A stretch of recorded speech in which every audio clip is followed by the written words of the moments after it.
এখানে চিতল মাছটাকে আগে ভেজে নিচ্ছি। মাছটা ভাজা হয়েছে,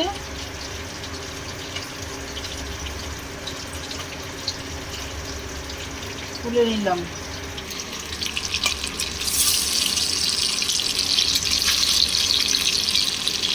এইভাবে মাছটা ভেজে নিলাম। আর কটা মাছ আছে, এরপরে দিয়ে দেবো। এই মাছটা করার জন্য আমি এখানে দুটো আলু নিয়েছি, আর একটা হাফ টমেটো নিয়েছি, আর কিছুটা লঙ্কা কুচি নিয়েছি। এখানে আমি 1 চামচ হলুদ, 1 চামচ জিরের গুঁড়ো, আর হাফ চামচের মতন লঙ্কার গুঁড়ো নিলাম। আপনারা আপনাদের আন্দাজ মতন নেবেন। এই মশলাটাকে আমি আগে থেকে জল দিয়ে একটু ভিজিয়ে রাখবো।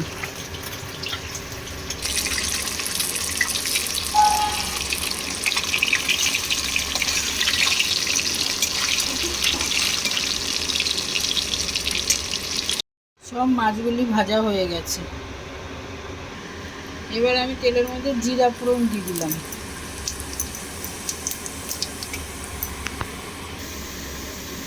এবার আলুটাকে এখানে ভেজে নেব।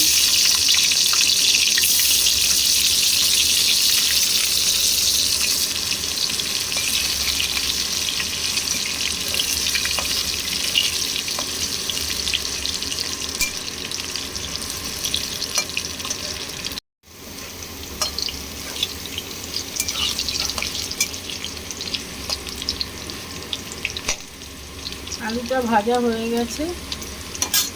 এবার আমি এখানে একটা কাঁচা লঙ্কা দিয়ে দিলাম।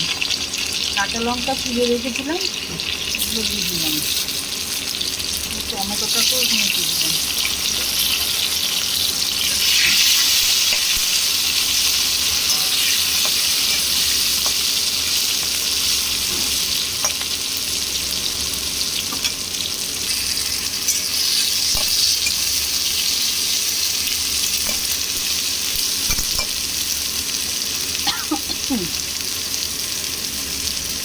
এবার আমি এখানে মশলাটা ছেড়ে দেবো। এখানে জিরা, লঙ্কা আর হলুদ এখানে করে রেখেছিলাম, এটাকে ছেড়ে দিলাম।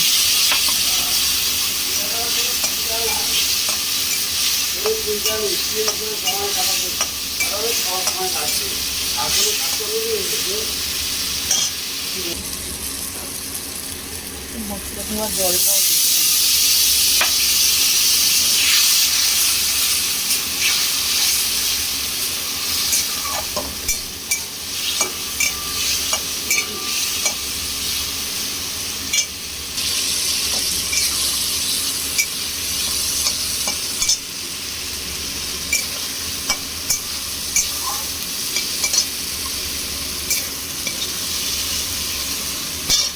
মশলাটার মধ্যে আমি লবণ দিয়ে দিলাম আন্দাজ মতো।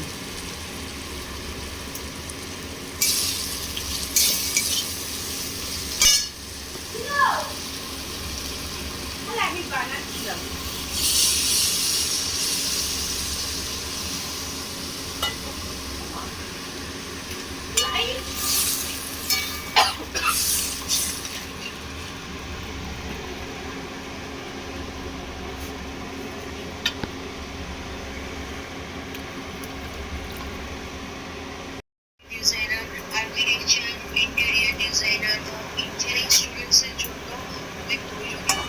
আর আমি কয়েকটা জিনিস শিখেছি।